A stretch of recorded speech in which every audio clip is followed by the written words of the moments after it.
Dah masuk dah? Udah? Udah belum? Kau belum muncul sini?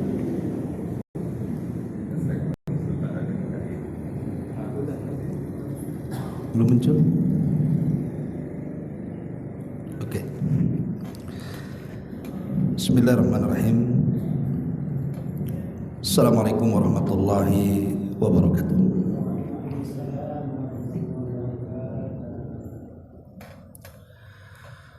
Alhamdulillah wassalatu wassalamu ala Rasulillah wa ala alihi wa sahbihi wa mawalah wa la hawla wa la quwwata illa billahi wa ba'du. Alhamdulillah, segala puja dan puji hanya milik Allah subhanahu wa ta'ala. Salawat dan juga salam terhaturkan kepada Rasul kita Nabi besar Muhammad sallallahu alaihi wa ala alihi wasallam. Alhamdulillah, di malam hari ini kembali bisa duduk di Masjid Al-Fajri, tentu dalam rangka untuk bertolabul ilmi. Dan pembahasan di malam hari ini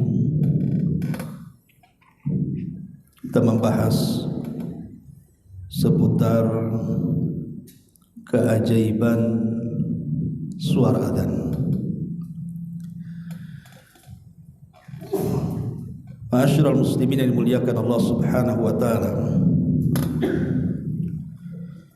suara adzan ini bukan suara biasa,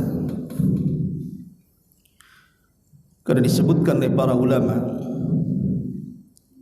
bahwa suara adzan itu terkandung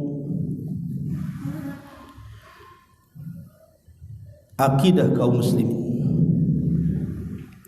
dan juga keimanan kaum muslimin. Makanya kalau kita melihat bagaimana sikap Nabi SAW ketika mendengar suara adzan,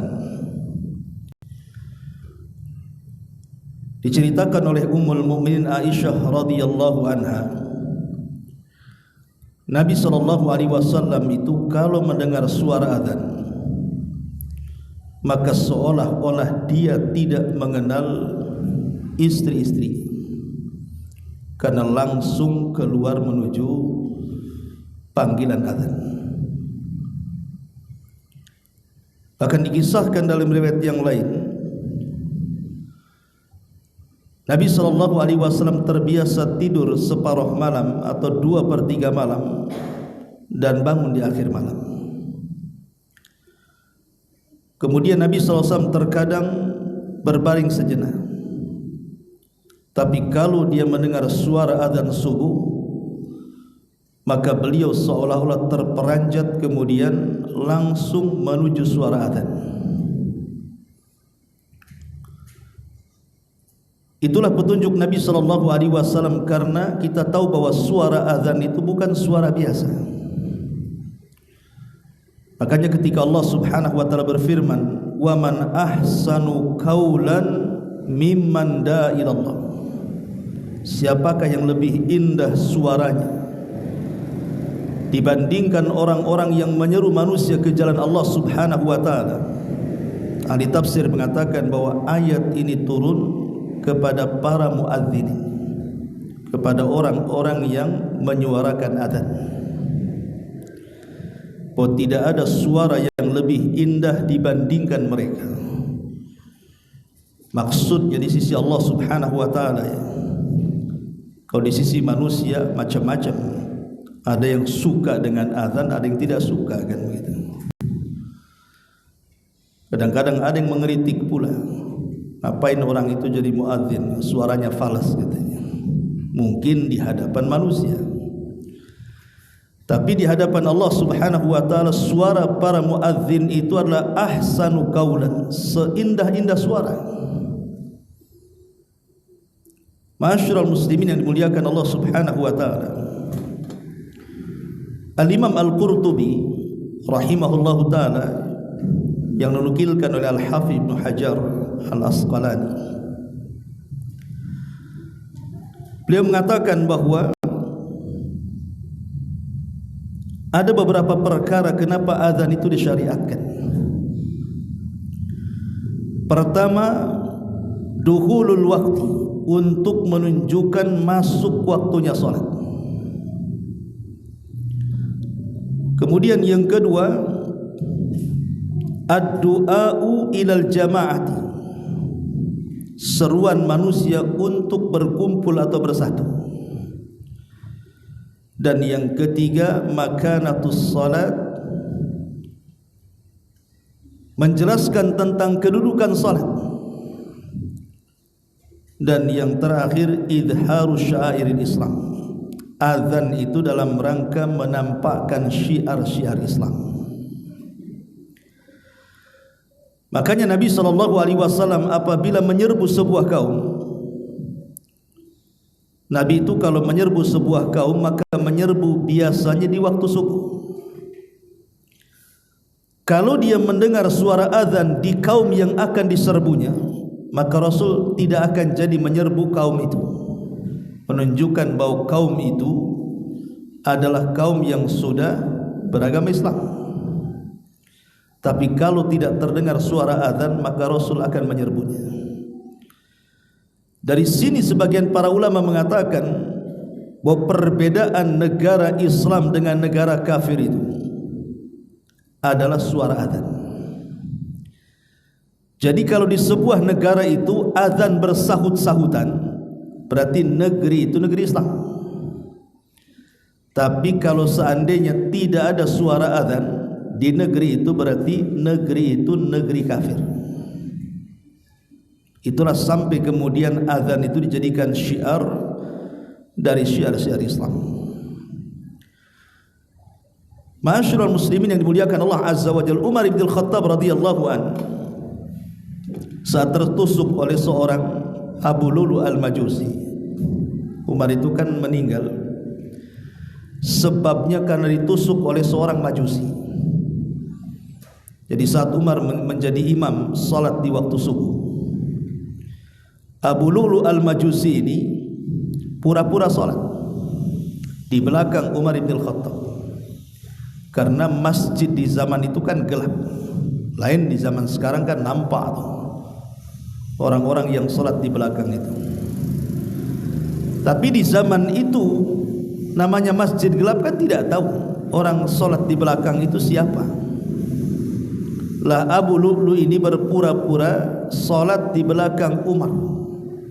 Setelah rakaat pertama, kemudian masuk ke rakaat kedua, tiba-tiba dia mengeluarkan pisaunya yang sudah dilumuri racun, kemudian dia menusuk Umar dari belakang dengan beberapa kali tusukan. Dan Umar pun tidak sempat melanjutkan salatnya karena darah mengalir cukup banyak. Umar pun pingsan. Kemudian salatnya dilanjutkan oleh Abdurrahman ibn Auf, dan Umar pun dibopong kemudian dibawa ke rumahnya. Saat pingsannya Umar bin Khattab radhiyallahu an, tidak ada yang tahu bagaimana cara menyadarkan Umar. Tapi putranya Abdullah ibn Umar radhiyallahu anhu tahu kebiasaan Amirul Mukminin Umar bin Khattab. Beliau sangat peka dengan suara azan. Makanya kemudian ketika telinganya Umar bin Khattab radhiyallahu anhu diingatkan dengan azan, langsung dia dari pingsannya langsung siuman. Bayangkan orang pingsan diingatkan dengan suara azan langsung bangun. Kemudian dia mengatakan, asallan nas, apakah manusia sudah salat? Karena Umar ingat bahwa dia tadi pingsan sewaktu salat. Maka orang-orang mengatakan, manusia sudah salat wahai Amirul Mukminin. Maka Umar mengatakan, la hadda fil Islam liman tarakas salat. Tidak ada bagian dalam Islam bagi orang yang meninggalkan salat. Syahidnya di sini bagaimana Umar bin Khattab radhiyallahu an ketika dia pingsan diingatkan suara azan langsung bangun. Luar biasa ya kawan. Tapi di zaman sekarang ini orang tidak pingsan. Orang itu hanya tidur saja kan. Anggaplah waktu subuh tidur tidak pingsan. Dan suara azan hari ini berbeda dengan suara azan zaman bahula kan. Zaman dulu itu suara azan ya orang naik ke menara, suaranya terbatas. Kalau zaman sekarang ini kan pakai sound system, pakai toa, masjidnya berdekatan, musolahnya berdekatan, bahkan suara ringtone handphone pun suara azan. Kadang-kadang tidak bangun juga. Yang lebih parahnya sudah tidak pingsan, tidak tidur, dengar pula dia telinganya azan, tak juga datang ke masjid. Ada apa dengan telinga kaum muslimin ini? Ma'asyiral muslimin yang dimuliakan Allah Azza wa Jalla, kalau orang mau meresapi lafaz azan ini, lafaz azan saya katakan dari awal bukan lafaz biasa. Itu lafaz bagaimana kita diingatkan dengan kebesaran Allah Subhanahu wa taala, dengan keagungannya. Makanya orang yang mengenal tentang keagungan Allah pasti dia akan memuliakan azan. Bahkan seorang ulama salaf namanya Rabi ibn Khaisam, Rabi ibnu Khaisam rahimahullah ta'ala, Allah takdirkan dia jatuh dari untanya, kemudian patah kakinya, dia pun terbaring sakit parah. Ketika Rabi ibn Khaisam ini mendengar suara azan, maka Rabi ibn Khaisam mengatakan kepada putranya, gotong aku ke masjid, aku ingin melaksanakan sholat. Kata putranya kepada ayahnya, wahai ayahku, orang sepertimu punya rukhsah untuk tidak ke masjid. Kau sakit, punya keringanan, tidak usah ke masjid. Orang sakit itu kan boleh tidak berjamaah, sholat di rumah sajalah. Tapi Rabi ibn Khaisam marah kepada anaknya dan mengatakan, tidakkah kau mendengar suara muadzin itu, hayya 'alas salah, hayya 'alal falah, mari kita salat, mari kita menang. Salahkah saya ingin menang bersama kaum muslimin? Gotong aku ke masjid. Maka anaknya pun menggotong Rabi ibn Khaisam, kemudian diletakkan di saf pertama, kemudian baru saja mendapatkan satu rakaat, ketika sujud Allah takdirkan tidak bangun lagi, alias meninggal di rakaat pertama, meninggal husnul khatimah. Rabi ibn Khaisam rahimahullah ta'ala. Bahkan Fudail ibn Iyad rahimahullah ta'ala apabila mendengar suara azan bakah, dia selalu menangis. Kemudian dikatakan kepada Fudail ibn Iyad, wa ma yubkika ya imam, kenapa anda menangis wahai imam? Maka Fudail ibn Iyad rahimahullah ta'ala mengatakan, aku teringat dengan kelak panggilan Allah pada hari kiamat. Begitulah para ulama salaf ketika mendengar suara azan. Ma'asyiral muslimin yang dimuliakan Allah Subhanahu wa ta'ala, ada beberapa sunnah yang ingin saya jelaskan kepada antum semuanya, khususnya bagi orang-orang yang mendengar suara azan, yang terkadang sunnah ini dilupakan. Yang pertama, kalau kita mendengar suara azan maka disunnahkan tardidul azan, mengulang suara orang yang sedang azan. Jadi kalau muadzin mengucapkan Allahu Akbar, kita katakan Allahu Akbar yang mendengarnya. Kalau muadzin mengatakan asyhadu an la ilaha illallah, kita katakan asyhadu an la ilaha illallah. Kecuali dalam hayya 'alataini, hayya 'alas shalah dan hayya 'alal falah, jangan meniru, tapi katakan la haula wala quwwata illa billah. Karena hal ini ketika para sahabat Nabi sallallahu alaihi wasallam mendengar tentang keutamaan orang yang azan, Nanti saya jelaskan keutamaan orang yang adzan. Salah satunya apa? Nanti pada hari kiamat leher mereka akan panjang, menunjukkan bahwa mereka dilebihkan dibandingkan yang lainnya. Artinya Allah Subhanahu wa taala muliakan orang-orang ahli adzan itu pada hari kiamat. Jadi para sahabat Nabi sallallahu alaihi wasallam yang tidak berprofesi sebagai muadzin, mereka cemburu. Cemburu bagaimana para muadzin itu diberikan pahala yang luar biasa. Lalu kami yang tidak adzan, kata para sahabat di hadapan Rasul, akan dapat apa? Maka Nabi SAW, kalian pun akan dapat hal yang sama dengan yang didapat muadzin. Dengan cara apa? Dengan cara mengulang lafaz orang yang sedang adzan. Maka kita akan mendapatkan keutamaan orang yang adzan. Kalau kita mengulang lafaz-lafaz orang yang sedang adzan, kita ulang. Ini sunnah yang pertama. Kemudian sunnah yang kedua, setelah kemudian kita mendengar adzan, kita disunnahkan untuk bersolawat. Bersolawat kepada Nabi SAW, dan seafdal-afdalnya salawat adalah salawat Ibrahimiyah. Tidak ada salawat yang lebih afdal dibandingkan salawat Ibrahimiyah. Apa salawat Ibrahimiyah? Salawat yang antum baca dalam tasyahud itu. Allahumma salli ala Muhammad wa ala ali Muhammad kama sallaita ala Ibrahim wa ala ali Ibrahim innaka Hamidum Majid. Allahumma barik ala Muhammad wa ala ali Muhammad kama barakta ala Ibrahim wa ala ali Ibrahim innaka Hamidum Majid. Itu disebut salawat Ibrahimiyah. Inilah salawat terafdal. Kalau antum ingin bersalawat, ambil salawat ini. Ini salawat yang paling afdal. Jadi selepas mendengar suara azan, langsung kita bersalawat. Bersalawat kepada Nabi sallallahu alaihi wasallam.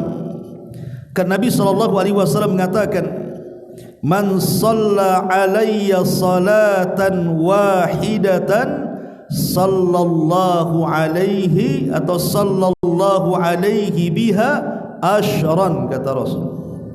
Siapa yang bersalawat satu kali saja kepadaku, kata Nabi SAW, maka Allah akan bersalawat kepada kita 10 kali. Bayangkan salawatnya satu kali, tapi Allah bersalawat kepada kita 10 kali. Maknanya apa? Jadi kalau kita bersalawat kepada Nabi SAW, artinya kita meminta kepada Allah agar Rasul kita dipuji di hadapan para malaikat yang ada di langit sana. Ketika kita meminta agar Allah memuji Nabi kita, agar dipuji di hadapan para malaikat yang ada di langit sana, maka Allah akan memuji kita di hadapan para malaikat 10 kali. Kita akan menjadi selebritis langit di hadapan malaikat Jibril, Mikail, Israfil, Hamalatul Arsy, dan malaikat-malaikat yang lainnya. Kita akan terkenal di langit. Itu kalau kita bersalawat satu kali itu, Allah akan memuji kita 10 kali di hadapan para malaikat. Ini sunnah yang kedua. Sunnah yang ketiga, kita disunnahkan untuk meminta kepada Allah Subhanahu wa taala kedudukan bagi Nabi. Kedudukan bagi Nabi kelak pada hari kiamat, di mana kita disuruh untuk membaca Allahumma rabba hadhihi da'wati tammah was salatil qa'imah ati Muhammadanil wasilata wal fadilah wab'athhu maqaman mahmudan allati wa'adta innaka la tukhliful mi'ad. Ini doa di mana kita meminta kepada Allah Subhanahu wa taala kedudukan yang mulia bagi nabi kita. Dan siapa yang membaca kalimat ini atau doa ini, apa kata Nabi SAW? Halat lahu syafa'ah yaumal qiyamah, maka dia akan mendapatkan syafaat Nabi SAW pada hari kiamat. Jadi doa azan itu jangan diremehkan. itu sebab kita mendapatkan syafaat namanya. Karena nanti pada hari kiamat itu yang menyelamatkan kita cuma dua saja. Pertama syafaat, dan yang kedua rahmat. Orang kalau mendapatkan syafaat selamat dia, tapi tidak semua orang dapat syafaat. Maka ada kesempatan mendapatkan rahmat Allah Subhanahu wa taala. Kalau sudah tidak ada syafaat berarti hanya ada rahmat Allah Azza wa Jalla. Maka jangan pernah remehkan doa selepas azan ini. Ini yang ketiga. Kemudian yang keempat, kita disunahkan membaca asyhadu an la ilaha illallah wahdahu la syarikalah wa anna muhammadan abduhu wa rasuluh raditu billahi rabba wa bi muhammadin nabiyya wa rasula wa bil islami dina. Setelah kita membaca dua tadi, baca dua ini. Asyhadu an la ilaha illallah wahdahu la syarikalah wa asyhadu anna muhammadan abduhu wa rasuluh raditu billahi rabba wa bi muhammadir rasula wa bil islami dina. Siapa yang membaca doa ini atau zikir ini, apa kata Rasul? Ghufira lahu dzambu, maka dosa-dosanya akan diampuni. Lihat, hanya membaca doa ini selepas azan saja bisa menjadikan dosa kita diampuni, ikhwan. Berarti fadilah orang setelah azan ini banyak, ikhwan. Banyak sekali kan begitu. Dia akan dipuji oleh Allah Subhanahu wa taala 10 kali dengan salawat kita kepada Nabi.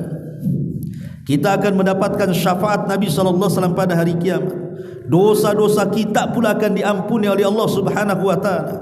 Dan yang terakhir, yang kelima, kita bisa berdoa sesuka hati kita karena kita berada di waktu yang mustajab doa. Karena di antara azan dan qomat itu waktu mustajab doa, ikhwan. Kata Nabi SAW, ketika ada seorang laki-laki bertanya, "Ya Rasulullah, innal muadzinina yufaddilunana." Wahai Rasul, para muadzin itu mereka mendahului kami tentang keutamaan. Faqala an-nabiy sallallahu alaihi wasallam, maka Rasul mengatakan, "Qul kama yaqulun fa idzan tahaita fasal tu'tah," kata Rasul. Katakan persis seperti yang dikatakan muadzin, apabila selesai azan mintalah sesuka hati kamu, maka Allah pasti akan mengijabah doa-doa. Karena di antara waktu yang sangat mustajab adalah di antara dua azan, maksudnya azan dan qomat. Inilah di antara sunnah-sunnah. Artinya bahwa orang yang mendengarkan azan ini banyak keutamaan sebenarnya. Cuman terkadang karena tidak paham keutamaannya, malas pula kita membaca amalan-amalan ini. Padahal amalan-amalan ini luar biasa. Ya, berarti pertama mengulang lafaz muadzin. Siapa yang mengulang lafaz muadzin, maka kita akan mendapatkan pahala seperti muadzin. Ini yang pertama. Yang kedua, bersalawat kepada Nabi sallallahu alaihi wasallam, dan seafdal-afdalnya salawatlah salawat ibrahimiyah. Siapa yang salawat 1 kali kepada Rasul, Allah bersalawat 10 kali kepada kita. Ini yang kedua. Kemudian yang ketiga, membaca doa setelah azan. Allahumma rabba hadhihi da'wati tamah. Siapa yang membaca doa ini, halat lahu syafa'ah yaumal qiyamah, dia dapat syafaat lagi pada hari kiamat. Kemudian yang ketiga, membaca 2 kalimat syahadat. Asyhadu an la ilaha illallah wahdahu la syarikalah wa asyhadu anna muhammadar rasulullah raditu billahi rabba wa bi muhammadir rasula wa bil islami dina. Allah ampuni dosa-dosa kita. Kemudian yang kelima, kita diberikan kesempatan untuk berdoa sesuka kita karena kita diberikan waktu mustajab doa. Bangga luar biasa, ya. Orang yang mendengar azan itu banyak sekali keutamaannya. Ma'asyiral muslimin yang dimuliakan Allah Subhanahu wa taala. Adapun keutamaan adzan itu sendiri, pertama disebutkan dalam hadis Nabi SAW, hadis yang dikeluarkan Imam Bukhari Muslim dari Abi Hurairah radhiyallahu anhu. Nabi mengatakan, "Lau ya'lamun nas ma fin nida'i was-saffil awwal, thumma lam yajidu illa an yastahimu alaihi lastahammu alaihi." Kata Nabi SAW, kalau seandainya manusia tahu tentang pahala besar di balik suara azan dan di balik saf pertama dalam solat, dan mereka tidak mendapatkan saf pertama kecuali harus mengundi, pasti mereka akan mengundinya. Dan para ulama salaf memang seperti itu. Mereka berlomba-lomba untuk mendapatkan saf pertama. Kalau sekarang mana ada berlomba-lomba? Yang ada masbuk semua kan begitu. Disuruh mengundi lagi, mana ada. Ini kan cerita ulama salaf. Makanya Rabi ibn Haytham yang tadi saya kisahkan biografinya sedikit, itu 40 tahun dia sudah di saf pertama sebelum azan dikumandangkan sampai meninggal. Rabi ibn Haytham itu rahimahullah ta'ala, ya. Kemudian yang kedua, muadzin itu dia akan mendapatkan pahala orang yang solat dalam masjid itu. Jadi sebanyak orang yang solat di masjid itu, maka pahala mereka akan diberikan kepada tukang azan tanpa mengurangi pahala orang solat sedikit pun. Dalam hadis Nabi SAW mengatakan, "Al-mu'adzinu yughfar lahu mada sautihi wa ajruhu mithlu ajri man shalla ma'ahu." Orang yang mengumandangkan azan akan diampuni dosanya sejauh suara yang dilantangkannya. Makin lantang, makin jauh suaranya, makin banyak dosa yang dihapuskannya. Dan dia akan mendapatkan pahala sebanyak orang yang sholat bersama dia. Kan enak muazzin itu. Ya bayangkan ya. Jangan remehkan itu profesi muazzin itu. Jadi kalau satu masjid ini yang sholat sampai 100 orang, berarti muazzin mendapatkan pahala 100 orang. Makanya berlomba-lomba untuk jadi muazzin. Kan itu. Lihat bagaimana suaranya. Makanya suaranya diambil yang paling lantang. Di zaman Nabi SAW muadzin Rasul ada berapa? Ada 4. Muadzin Rasul itu ada 4. Pertama, Sayyidul Muadzinin, pemimpin para muadzin siapa? Bilal ibnu Rabah. Dia menjadi muadzin di Masjid Nabawi, Madinah. Kemudian yang kedua, Abdullah ibnu Ummi Maktum. Orangnya buta, tapi dia pakar Quran. Abdullah ibn Ummi Maktum itu orang buta pakar Quran, tetapi dimuliakan karena memiliki suara. Dia menjadi wakil Bilal dan menjadi muadzin di Masjid Nabawi. Kemudian yang ketiga, Abu Mahdhurah. Abu Mahdhurah itu sahabat yang diajarkan lafaz taswib, as-salatu khairun minan naum, ketika adzan subuh. Itu namanya Abu Mahdhurah. Dia seorang muadzin di zaman Rasul, dan Rasul menempatkan untuk menjadi muadzin di Masjidil Haram di Mekah. Kemudian yang keempat ada namanya Sa'ad Al-Qaradi. Sa'ad Al-Qaradi ini mantan budak yang dimerdekakan oleh Ammar ibn Yasir. Dan Ammar ibn Yasir ini keluarganya adalah orang yang mati syahid pertama dalam Islam.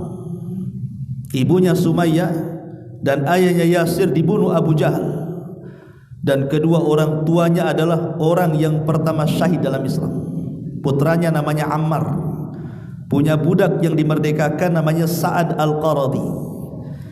Nah, Sa'ad Al-Qaradi ini dijadikan muadzin oleh Nabi SAW di Masjid Quba.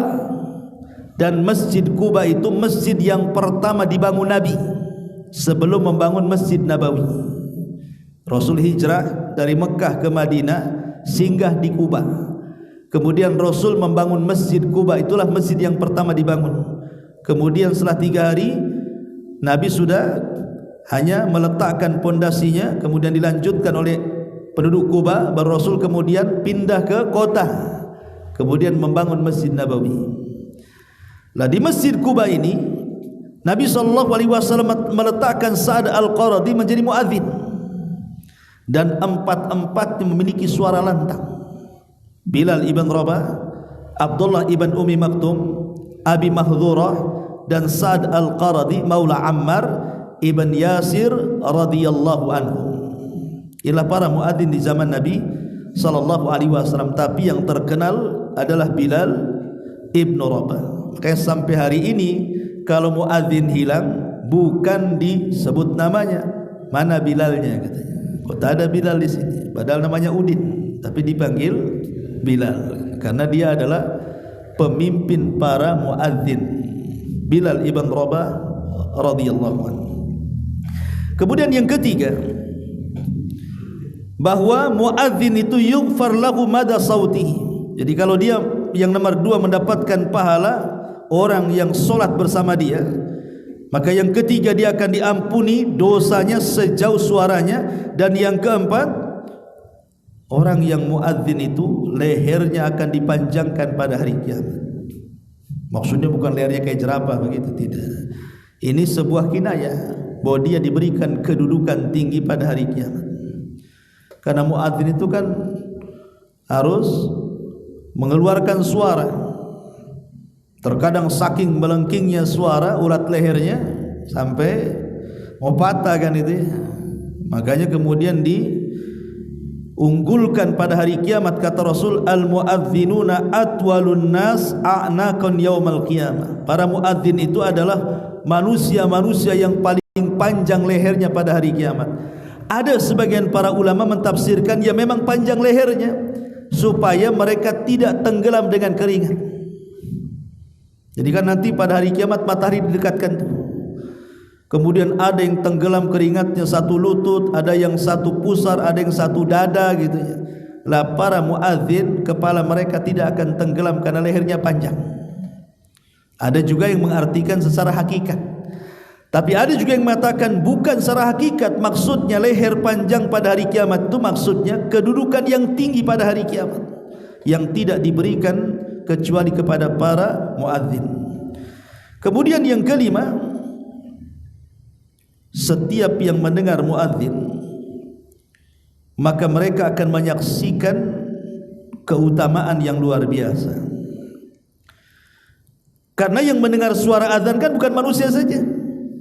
Yang mendengar suara azan itu jin juga dengar, hewan juga dengar kan gitu. Makhluk-makhluk di sekitar masjid itu kan dengar. Dalam sebuah hadis Nabi SAW mengatakan, disebutkan dari Al-Mazini dari bapaknya, dia menghabarkan bahwa Abu Sa'id Al-Khudri radhiyallahu an berkata kepadanya, inni araka tuhibbul ghanama wal badiyah. Aku lihat engkau suka dengan kambing dan suka dengan al-badiyah, maksudnya gurun-gurun pasir. Fa idza kunta fi ghanamika, kalau engkau berada di kambing-kambingmu atau berada di padang pasirmu, maka kata Nabi SAW, fa'adzanta bis salati farfa sautak, adzanlah walaupun sendirian, angkat suaramu ya. Kenapa? Kata Nabi SAW, fa innahu la yasma'u mada sautil muadzin jinnun wala insun wala syai'un illa syahidalahu yaumal qiyamah. Maka tidaklah suara muadzin yang melengking yang didengar oleh kalangan jin, oleh manusia, oleh binatang, oleh apapun dari makhluk-makhluk Allah yang ada di sekitarnya, kecuali mereka kelak akan menjadi saksi di hadapan Allah pada hari kiamat. Luar biasa ya. Semua akan menyaksikan dia. Jadi para muadzin ini luar biasa pahala mereka, karena yang menyaksikan di hadapan Allah itu bukan manusia saja, jin akan menyaksikan dia, kemudian binatang-binatang akan bersaksi untuk dia, bahkan makhluk-makhluk yang lainnya pun akan bersaksi untuk dia. Termasuk juga suara muadzin ini memiliki kekuatan karena sanggup mengusir setan. Ya, walaupun mungkin yang muadzin ini sudah tua, sudah renta, tak sanggup jalan, mungkin didorong saja jatuh. Tapi ketika dia azan, maka suara azannya itu memiliki kekuatan yang luar biasa, bisa menghantam syaitan. Makanya dalam sebuah hadis Rasul mengatakan, idza nudiya lis-salati adbar asy-syaitan wala huduratun hatta la yusma'ul adzan. Apabila dikumandangkan azan, maka syaitan akan lari terbirit-birit sambil mengeluarkan durat. Durat itu kentut yang meledak, itu namanya durat. Kalau kentut yang tak bersuara namanya fusah dalam bahasa Arab. Siapa yang kentut ini? Tak ada baunya, tak ada suaranya. Dalam bahasa Arab fusah disebut, karena tak berbunyi tapi bau, kan gitu ya. Tapi kalau terdengar ledakan, itu disebut durat namanya. Dan biasanya orang yang kentut sambil mengeluarkan suara ledakan itu karena ketakutan yang bersangatan, ikhwan. Orang kalau bertakutan bersangatan itu bisa kentut. Lah setan itu saking takutnya dengan suara azan itu sampai lari terkentut-kentut, gitu maksudnya, dengan suara azan itu. Makanya kata Nabi mengatakan wala huduratun. Sampai mana setan lari? Sampai tidak dengar lagi suara muadzin. Tak sampai mana? Artinya kalau sampai suara muadzin lewat corong sini sampai ke mana itu, sampai ke Tiban dari sini, ya sampai Tiban sana lah dia lari. Pokoknya sampai betul-betul nggak dengar lagi. Masalahnya kan suara muadzin di mana-mana, apakah setan stres tuh setan. Dia dengar suara sini, lari ke sana, dengar pula suara adzan di sana. Ya, kemana? Terpaksa dia lari ke hutan Jabal Uhud sana, biar nggak dengar. Ya. Artinya bahwa bagaimana setan ini takutnya dengan suara adzan. Tapi faida kudiyal adzan, kalau selesai muadzin mengumandangkan adzan, akbal, datang lagi dia, tak kapok-kapok. Ya. Faida thuwiba biha adbar, kalau qomat lari lagi dia. Tapi kalau selesai qomat datang lagi dia. Mulailah dia mengganggu orang salat ini. Dengan cara apa? Udzkur kadza, udzkur kadza, kata. Ingat ini, ingat itu. Jadi ketika orang ini sebelum salat dia meletakkan dompet, kunci atau yang semacamnya, kemudian dia cari sana sini tak ketemu, ketika salat ketemu pula dia. Oh iya tadi di sana, oh iya tadi di situ. Itu namanya udzkur kadza, udzkur kadza, supaya kita tidak fokus lagi dengan salatnya, kan. Ingat dengan dompetnya, ingat dengan tasnya, ingat dengan uang yang disimpannya, dan begitu seterusnya. Tapi dari sini kita tahu bahwa suara azan itu memiliki kekuatan karena bisa menampar syaitan. Ma'asyiral muslimin yang dimuliakan Allah Azza wa Jalla, lebih daripada itu, bahwa azan ini adalah wasilah orang itu akan dijauhkan dari neraka. Makanya dalam sebuah hadis Nabi SAW mengatakan, ketika Nabi mendengar ada seorang laki-laki yang sedang memandangkan azan, ya Rasul berjalan di padang pasir, ada pula orang yang sedang azan. Jadi azan itu tidak mesti di masjid, gitu maksudnya. Jadi kalau antum umpamanya punya kebun, sedang berada di kebun, gitu ya, datang waktu sholat, nggak apa-apa antum azan aja di hutan itu, Allahu Akbar, gitu. Tentu datang semua tuh. Tak apa yang datang. Tapi di sini disunahkan walaupun sendiri di tengah hutan, tidak apa-apa azan aja. Karena tidak mesti harus orang di masjid, ya kan. Walaupun sendirian, azan sendiri, qomat sendiri, sholat sendiri. Sebenarnya tidak sendiri, itu ada jin juga itu ikut di situ. Cuman antum tak tahu juga. Atau malaikat di situ, kan. Jadi Nabi SAW itu mendengar ada seorang laki-laki sedang memandangkan azan dari kejauhan. Allahu Akbar, Allahu Akbar. Maka Rasul mengatakan alal fitrah, dia berada di atas fitrah. Kemudian ketika muadzin ini mengucapkan asyhadu an la ilaha illallah wa asyhadu anna Muhammadar Rasulullah, maka Rasul mengatakan kharajta minan nar, engkau wahai muadzin telah keluar dari panasnya api neraka. Lihat bagaimana, kenapa? Karena kalimat asyhadu an la ilaha illallah ini kalimat tauhid, kalimat yang bisa menjauhkan kita dari api neraka. Makanya Rasul mengatakan bukan hanya keluar dari fitrah, tapi engkau juga keluar dari api neraka. Ma'asyiral muslimin yang dimuliakan Allah Subhanahu wa taala. Tetapi apakah semua salat itu ada azan? Kan tidak. Jadi azan itu hanya berlaku pada salat 5 waktu, kemudian salat Jumat saja. Ingat ya, azan itu hanya berlaku di salat 5 waktu, zuhur, asar, maghrib, isya, subuh dan salat Jumat. Adapun salat-salat sunnah yang lainnya tidak ada azannya. Pamannya salat jenazah enggak ada azan, salat Id enggak ada azan, salat istisqa enggak ada azan, salat duha enggak ada azan. Salat-salat sunnah itu tak ada azan. Ada di sana panggilan lain, tapi bukan seperti lafaz azan. Seperti namanya kalimat as-salatul jami'ah. As-salatul jami'ah yang Nabi SAW isyaratkan dalam salat gerhana. Jadi kalau seandainya ada gerhana, maka muadzin langsung ambil mic, kemudian memanggil orang dengan kalimat as-salatul jami'ah. Ambil mic, as-salatul jami'ah. Nanti orang datang. Itu ketika terjadi gerhana, bukan azan. Ya, itu pengganti azan seperti itu. Jadi azan itu hanya berlaku di salat 5 waktu dan salat Jumat saja. Taib ma'asyiral muslimin yang muliakan Allah Azza wa Jalla, sedikit kita akan bicara soal al-athar al-imaniyah, pengaruh-pengaruh keimanan dalam lafaz azannya. Dalam lafaz azan itu, ikhwatu fillah muliakan Allah Azza wa Jalla, kita tahu bahwa orang yang azan itu kan memulai dengan takbir, Allahu Akbar, Allahu Akbar.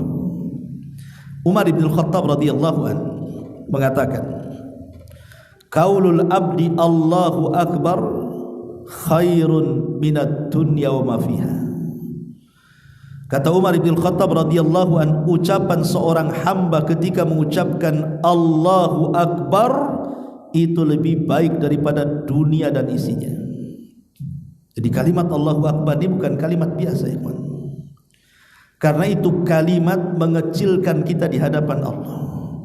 Bahwa Allah itu besar, kita ini kecil. Logika, antum naik pesawat di Hang Nadim sini. Pesawat ini kan naik ke atas tuh. Antum duduk di sebelah jendela pesawat. Antum tengoklah ke bawah tuh. Kita lihat bandara yang begitu besar ketika kita masuk kan. Pesawat naik sedikit saja, bandara makin mengecil tuh. Makin mengecil kan itu. Bahkan Pulau Batam saja, kalau pesawat makin naik ke langit, makin kecil pula Pulau Batam itu. Bahkan makin tinggi makin gak kelihatan. Lah kalau pulau sebesar Pulau Batam saja, ketika kita melihat dari ketinggian makin kecil, macam mana pulau sebesar itu makin kecil kalau dipandang dari ketinggian, macam mana kita pula yang ada di situ tuh, makin tak nampak lah. Lah kalau itu terjadi, bahwa kita ini kecil di hadapan pesawat yang meninggi ke langit, bagaimana Allah Subhanahu wa taala? Allahu Akbar. Allah Maha besar daripada itu. Makanya ketika Rasul bicara soal perbandingan bumi dengan langit, apa kata Rasul? Seperti antum melempar cincin ke padang pasir. Cincin itu buminya, padang pasir itu langitnya. Dan kalau kita satukan tuh langit dengan bumi itu, kemudian kita bandingkan besarnya dengan kursi Allah. Kursi itu artinya tempat berpijaknya kedua kaki Allah. Maka kata Rasul, sama seperti cincin dilempar ke padang pasir. Cincin itu bumi langitnya, kursi itu padang pasirnya. Dan kalau kita gabungkan nih, kursinya, langitnya, buminya, dibandingkan dengan arsy Allah Subhanahu wa taala, maka itu sama dengan melempar cincin di tengah padang pasir. Cincin itulah kursi langit dan buminya, sementara arsy Allah Subhanahu wa taala itu padang pasirnya. Macam mana dengan penciptanya? Allahu Akbar, Allah lebih besar dibandingkan makhluk yang diciptakannya. Jadi kalimat Allahu Akbar ini bukan kalimat biasa. Makanya ketika kemudian kita mengucapkan Allahu Akbar dalam azan itu, setan menjadi kecil kan, bahkan lari karena ketakutan. Bahkan kalimat itulah yang menyemangati para mujahidin di zaman para salaf. Para sahabat Nabi SAW kalau mereka berjihad untuk membesarkan mereka dan menganggap lemah musuh, maka mereka akan bertakbir Allahu Akbar. Dengan kalimat itulah serasa mereka dapat kekuatan. Allahu Akbar. Tapi untuk jihad, demo Allahu Akbar. Jadi ini maksudnya berjihad di jalan Allah Subhanahu wa taala. Ya, kan ini repot di negeri kita ini. Ada orang demo, yang pro, yang kontra demo juga. Sama-sama Allahu Akbar pula, satu mana satu ini kan yang benar Allahu Akbarnya. Kadang-kadang lafaz ini bukan semata-mata diungkapkan atau diteriakkan di sembarang tempat, tidak. Ini lafaz agung Allahu Akbar ini. Makanya kenapa kemudian ketika kita solat ini untuk menunjukkan kehambaan kita bahwa kita kecil di hadapan Allah, hampir dalam setiap bangkit dan turun kita selalu mengucapkan Allahu Akbar. Mulai takbiratul ihram Allahu Akbar, ruku Allahu Akbar, sujud Allahu Akbar, bangkit dari ruku dan sujud Allahu Akbar kan. Dari awal solat sampai akhir solat kita selalu mengucapkan Allahu Akbar kan. Sebenarnya kalau kita mau berpikir kenapa kalimat Allahu Akbar banyak sekali disebut dalam solat kan, karena dalam solat itu kita sedang menghambakan diri kepada Allah, maknanya sedang mengecilkan kita di hadapan Allah. Allah itu besar, sehingga makin khusyuk lagi kita ketika solat kalau memaknai makna atau memahami makna Allahu Akbar itu. Ma'asyiral muslimin yang dimuliakan Allah Azza wa Jalla, makanya kalimat Allahu Akbar itu banyak disyariatkan dalam Islam di beberapa tempat. Seperti umpamanya ketika kita melihat hilal di bulan Ramadan, umpamanya besok mau puasa, pemerintah sedang melihat hilal, apakah terlihat atau tidak. Kalau seandainya terlihat, apa kata Rasul? Kita disunnahkan untuk bertakbir dan berdoa, Allahu Akbar, Allahumma ahillahu alaina bil amni wal iman wassalamati wal islam wat taufiq lima tuhibbu wa tarda rabbuna wa rabbuka Allah. Itulah doanya kalau kita mau masuk Ramadan kan, tapi di awal dengan takbir ya. Kemudian juga ketika kita masuk di bulan Dzulhijjah, entar lagi kita masuk bulan Dzulhijjah, sekarang kan udah akhir Syawal nih. Setelah Syawal Dzulqa'dah, setelah Dzulqa'dah masuk Dzulhijjah. Lah di 10 awal bulan Dzulhijjah itu disunnahkan kita banyak bertakbir. Sudah mulai bertakbir itu kayak takbir lebaran, Allahu Akbar, Allahu Akbar, Allahu Akbar, la ilaha illallah, Allahu Akbar, Allahu Akbar walillahil hamd. Nah, itu sudah mulai disunnahkan di awal Dzulhijjah sampai di 10 awal Dzulhijjah, 10 hari sudah akan bertakbir ya. Ataupun ketika Idul Fitri, Idul Adha, di malam hari Idul Fitri, Idul Adha, kita disuruh bertakbir. Bahkan ketika kemudian kita sedang berjalan, kemudian kita perjalanan itu menanjak, maka kita disunahkan bertakbir kan Allahu Akbar. Kalau menurut subhanallah kan begitu. Termasuk juga kalau kita sedang menyembelih kurban, maka kita disuruh untuk bertakbir juga, bismillahi Allahu Akbar.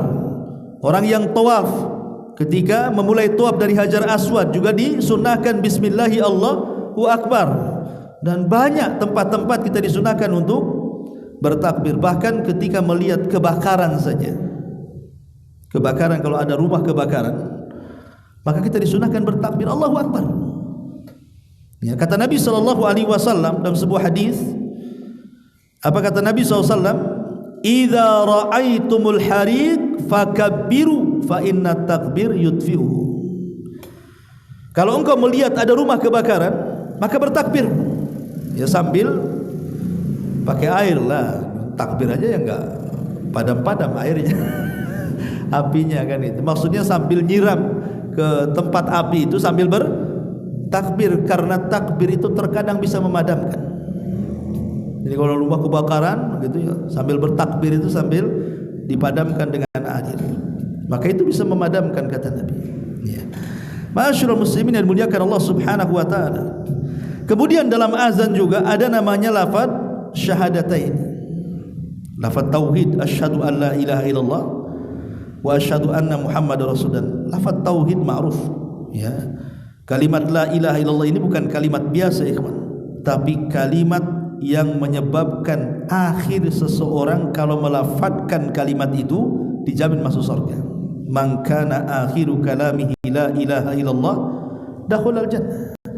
Siapa yang akhir ucapannya kalimat la ilaha illallah dijamin masuk surga. Kan itu tanda husnul khatimah. Jadi kalimat la ilaha illallah luar biasa. Sampai-sampai disebutkan dalam perkataan yang indah dari Al-Imam Ibnul Qayyim rahimahullahu taala. Apa kata beliau? Ma dufi'at syada'idud dunya bimithli tauhid wa da'watu dhinnun allati ma da'a biha maqrubun illa farrajallahu qurbahu bit tauhid. Tidaklah kesulitan-kesulitan dunia bisa dihadapi seperti menghadapi kesulitan itu dengan tauhid. Dan dengan doanya Nabi Yunus alaihi salatu wassalam, di mana seseorang berdoa dengan doanya Nabi Yunus dalam kondisi sulit, pasti Allah Subhanahu wa taala akan lapangkan keadaannya. Orang yang bertauhid itu, ikhwan, tidak akan susah hidupnya. Kenapa orang itu bisa susah menghadapi masalah? Karena tidak ada tauhid dalam hatinya. Contoh saja umpamanya, salah satu bentuk tauhid adalah tawakal. Orang yang bertawakal kepada Allah Subhanahu wa taala dalam segala hal, hidupnya tidak akan susah. Kenapa? Karena dia punya Allah Subhanahu wa taala. Baik dia susah, baik dia senang, dia gantungkan hidupnya kepada Allah Subhanahu wa taala. Umpamanya dia susah, mungkin susah ekonomi, susah kesehatan, susah apalah, banyak masalah kesusahan di dunia ini. Dia akan berpikir bahwa di balik kesusahan itu pasti ada hikmahnya. Karena yang membuat susah juga Allah.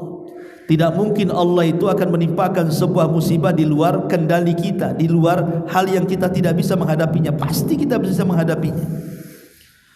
Artinya ketika kita bertawakal kepada Allah Azza wa Jalla, semua menjadi terang, itu maksudnya.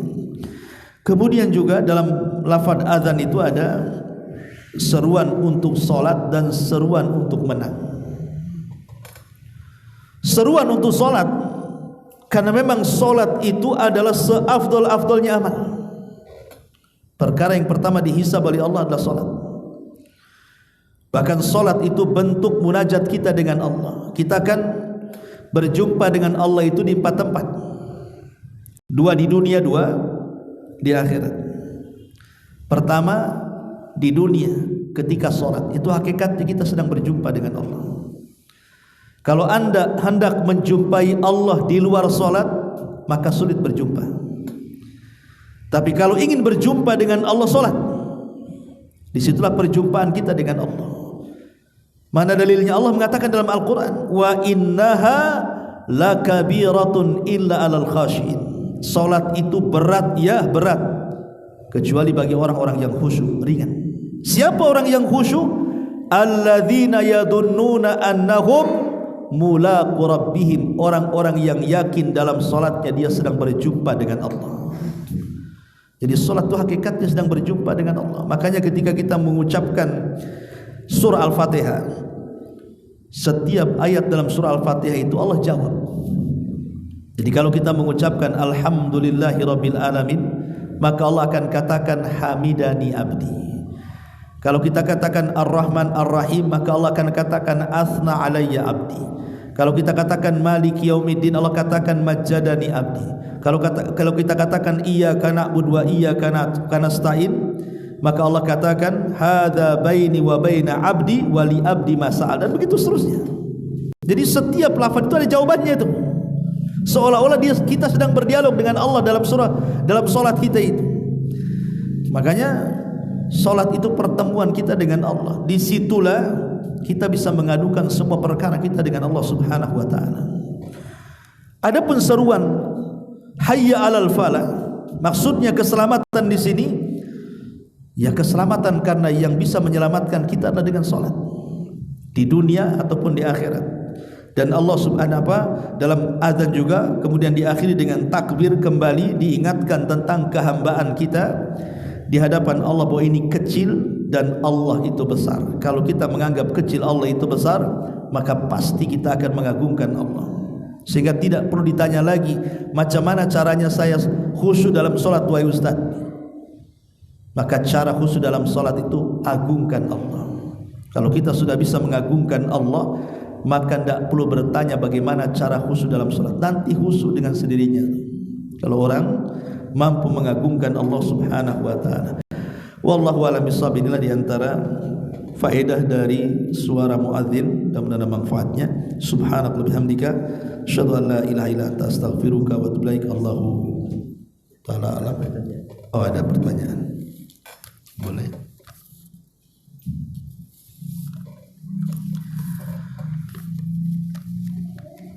Bismillahirrahmanirrahim. Izin bertanya Ustaz ya, tapi di luar tema. Pertanyaannya, mana lebih afdol saat kita mau sujud pada saat kita sholat? Apakah yang turun duluan lutut kita ataukah tangan kita? Pertanyaan yang kedua, apakah ada syariat tertentu jika ingin mengikuti manhaj salaf bagi seseorang yang hijrah ke manhaj tersebut? Wallahu a'lam. Ya. Salat ini adalah ibadah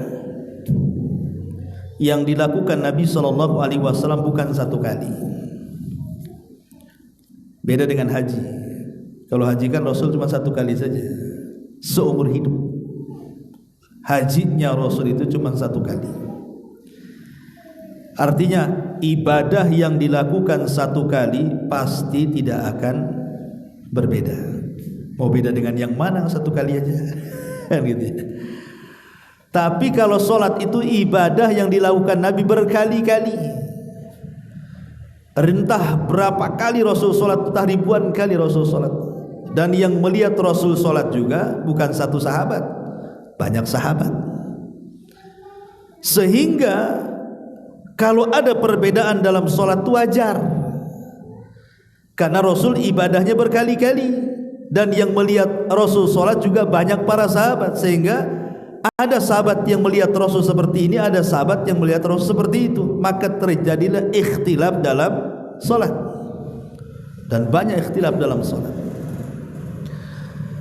Lah, salah satu pertanyaannya di sini adalah ketika seseorang i'tidal itu maksudnya bangkit dari ruku, disebut i'tidal. Kemudian hendak menuju sujud.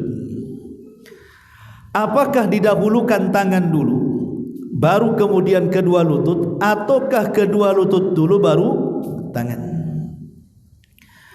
Ada sebuah hadis, yang hadis ini disahihkan oleh Syekh Nasiruddin Al-Albani rahimahullah ta'ala, dan juga dicantumkan dalam kitab beliau Sifat Salat Nabi, bahwa kita tidak boleh duduk, maksudnya posisi berdiri ke duduk seperti duduknya unta. Seperti duduknya unta. Sehingga dari hadis ini menjadi polemik. Unta itu kalau duduk dari berdiri, itu yang duluan kaki depan atau kaki belakang? Itu maksudnya. Karena kita tidak boleh menyerupai unta kan. Ada yang mengatakan bahwa unta itu kalau duduk itu kaki belakang dulu, baru setelah kaki belakang duduk baru kaki depan. Artinya karena kita disuruh menyelisih unta, berarti jangan lutut dulu tapi tangan dulu, gitu maksudnya. Tapi sebagian para ulama tidak juga. Ada juga unta itu yang duduk depan dulu baru belakang. Sehingga lutut dulu baru tangan. Hadisnya satu tapi dipahami dua. Itu maksudnya, ya. Sehingga terjadi polemik para ulama. Kalau Syekh Albani rahimahullahu taala memandang bahwa tangan lebih dulu dibandingkan lutut. Tapi ulama yang lain, ulama-ulama Saudi, ya rata-rata mereka menganggap justru lutut dulu baru tangan. Intinya bahwa ini masalah khilafiyah. Anda mau yang tangan dulu ya silahkan, mau lutut dulu ya silahkan, karena dua-duanya juga ada hujahnya.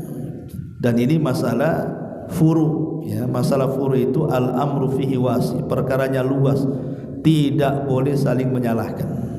Namanya masalah furu. Ya boleh tangan dulu, boleh kaki dulu. Tergantung antum lebih yakin kepada pendapat siapa. Adapun yang mengatakan tentang syarat masuk kepada manhaj sunnah ini, tidak ada syarat-syaratnya. Yang penting kita sudah ada keinginan untuk mengembalikan agama ini kepada Al-Quran dan Sunnah sesuai dengan pemahaman salaful ummah. Itu sudah ada niat baik untuk berpindah manhaj namanya. Karena ada orang-orang yang kemudian menyalahkan, mungkin ada sebagian saudara kita ini belum menjalankan beberapa sunnah, langsung dikatakan nah itu bukan orang sunnah. Contoh umpamanya dia masih isbal, belum mampu untuk memotong bukan kakinya ya, memotong celananya di atas mata kaki, ya. Atau mungkin masih suka mencukur janggut, atau masih menggunakan pakaian-pakaian ya kaos biasa dan begitu seterusnya, belum pakai gamis, ya. Bukan itu ciri-ciri orang yang bermanhaj sunnah, itu bukan itu. Tapi orang yang ingin mengikuti manhaj sunnah itu artinya kalau pemikiran dia sudah mau kembali kepada Al-Quran dan Sunnah yang sesuai dengan pemahaman salaful ummah. Pemikiran itu sudah bagus itu. Makanya Imam Ahmad, kalau antum baca kitab Usulus Sunnah li Imam Ahli Sunnah wal Jamaah, Imam Ahmad ibn Hanbal rahimahullah ta'ala, dalam poin pertama dalam kitab Usulus Sunnah itu apa? Wa min usulis sunnati at-tamassuk bima kana alaihi ashabun nabi sallallahu alaihi wasallam wal iqtida'u bihim ila akhir bla bla bla bla. Dan itu disatukan dalam poin pertama. Kata Imam Ahmad dalam kitab Usulus Sunnah, termasuk pondasi ahli sunnah wal jamaah adalah seseorang itu mampu untuk tamasuk. Tamasuk itu berusaha untuk berpegang teguh dengan apa yang dilakukan oleh para sahabat Nabi SAW dan berusaha mencontoh mereka. Kenapa Imam Ahmad tidak mencantumkan poin pertama berpegang kepada Quran dan Sunnah, tapi malah mengatakan berpegang kepada pemahaman para sahabat dan mengikuti mereka? Kok nggak dicantumkan berpegang pada Quran Sunnah? Bukankah itu pondasi pertama Quran Sunnah itu? Maka para pensyarah kitab ini mengatakan, kenapa Imam Ahmad tidak mengatakan seperti itu? Karena ma'ruf orang Islam itu pasti berpegang dengan Quran dan Sunnah. Makanya Imam tidak menyebutkan. Kan ini perkara ma'ruf. Kalau orang Islam pasti kembali Quran kepada Sunnah. Tapi apakah kemudian kembali kepada Quran dan Sunnah cukup? Tidak. Makanya Imam Ahmad membuat poin pertama, Quran Sunnah itu harus yang dipahami para sahabat dan berusaha mencontoh mereka. Kenapa demikian? Satu, karena para sahabat itu berguru dengan Nabi, melihat langsung, tidak mendengar kayak kita. Kita kan mendengar kabar, hadis-hadis Nabi dicetak, dibaca ataupun ditulis, tapi mereka kan melihat Nabi langsung. Sehingga mereka karena melihat Nabi langsung lebih paham mereka dibandingkan kita. Karena kalau ada kesalahan turun wahyu menegur mereka. Yang kedua, mereka pakar bahasa Arab. Dan Islam ini berbahasa Arab, Quran bahasa Arab, hadis Nabi bahasa Arab, dan ucapan para sahabat bahasa Arab. Jadi ucapan Rasul langsung paham para sahabat itu. Dan mereka yang menyaksikan langsung turunnya wahyu, di mana wahyu turun, untuk siapa wahyu turun, dalam rangka apa wahyu turun, mereka tahu semuanya. Makanya mereka lah yang paling paham dengan ucapan Nabi dan perbuatan Nabi. Maka kita ikut kepada mereka. Lah Imam Ahmad mengatakan at-tamassuk itu artinya cukup kita ini memiliki pemahaman ingin kembali kepada Quran dan Sunnah sesuai dengan pemahaman salafus ummah, itu sudah dikatakan ahli sunnah wal jamaah. Dan Imam Ahmad tidak mengatakan kalimat at-tamassuk dengan kalimat al-amal. Imam tidak mengatakan al-amalu, beramal dengan apa yang dilakukan para sahabat, karena kita tidak sanggup beramal seperti yang diamalkan mereka. Sanggup kita mengamalkan apa yang diamalkan para sahabat? Tidak akan sanggup. Makanya menggunakan kalimat tamasuk, cukup mengembalikan perkara itu kepada para sahabat Quran dan Sunnah, itu sudah masuk kepada manhaj Sunnah. Jadi kalau umpamanya ada saudara kita mungkin belum bisa mengangkat celananya di atas mata kaki, mungkin belum sanggup memelihara janggut, mungkin belum bisa pakai gamis, tapi cara berfikirnya ingin mengembalikan Quran dan Sunnah kepada para salaful ummah, berarti dia sudah masuk manhaj salaf. Jangan dicela. Ya. Jadi sebenarnya jangan menjauhkan orang dari manhaj ini. Kadang-kadang ada orang baru ngaji, nampak kayak bukan orang Sunnah, ini dijauhi. Antum kumpul-kumpul yang berjanggut semua. Ini Pajero pasukan jenggot Rasul sini katanya. Yang ini enggak, ya, nampaknya bukan orang Sunnah. Bukan begitu, kawan. Bukan itu ciri-ciri ahli Sunnah. Ya, kita doakan saja kalau memang dia belum mengangkat kakinya, mudah-mudahan dia sambil nasihati. Akhi, ini isbal enggak boleh kan gitu. Ini tolonglah pakai pakaian yang syar'i dan begitu seterusnya, nasihati. Tapi kalau sudah dia mau mengembalikan agama kepada pemahaman para sahabat, berarti dia sudah mulai ke manhaj salaf itu namanya. Ya, rangkul mereka supaya bisa menjalankan lebih banyak lagi sunnah Nabi sallallahu alaihi wasallam. Wallahu a'lam bishawab. Ini yang bisa saya sampaikan. Subhanallah bihamdika asyhadu an la ilaha illa anta astaghfiruka wa atubu ilaik. Allahu ta'ala alam. Assalamualaikum warahmatullahi wabarakatuh.